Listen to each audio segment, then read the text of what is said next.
A treatment for Alzheimer's disease remains elusive, and so does an effective way of dealing with some of its worst symptoms like agitation and aggression. But as Arun Roth tells us, one local family found medical marijuana helped significantly, and now they're funding a study to determine if it could work for others. Greg Spear's dad, Alex, lived an amazing life. He was a prisoner of war during World War II.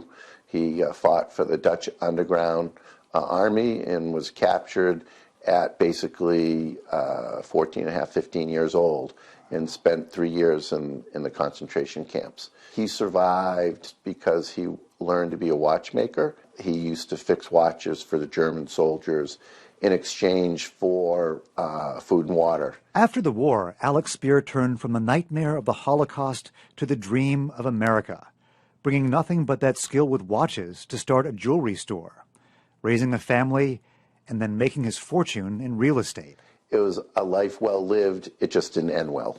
Alzheimer's disease saw to that. Alex Spear spent the last year of his life in rapid decline, progressing quickly from memory loss to more difficult symptoms like agitation and aggression, and the delusion that he was reliving the nightmare of the concentration camp. It was just horrible to see those sort of memories that had been suppressed his entire life coming back. When nothing else worked, a family member suggested trying medical marijuana. The first night that we gave it to him was the first night that he slept through the night in I'd say weeks. It was remarkable. You know, whatever time we had with him, you know, with a significant dementia patient, if you get the glimmer of hope every once in a while to see that, you know, your loved one is still around is really a special time. The family's experience was of particular interest to Dr. Brent Forrester, who had completed a study showing the active ingredient in marijuana seemed to reduce agitation in a small group of dementia patients. The FDA, to this day, has never approved a single medication to treat any of the behavioral symptoms of dementia. Any medicine we would use to help calm or reduce those symptoms is all off-label. And when it comes to marijuana, there's no federal funding for medical research. I kind of felt it was like a trial and error, with my father being kind of like the human guinea pig. But long before he got sick, Alex Spear started a charitable foundation that supports medical research. The Spear Family Foundation is now funding a study Dr. Forrester will design that will explore marijuana as a treatment for the behavioral effects of dementia. My father kind of lived his life, and one of his little mottos was, I want to leave the world a better place than I found it.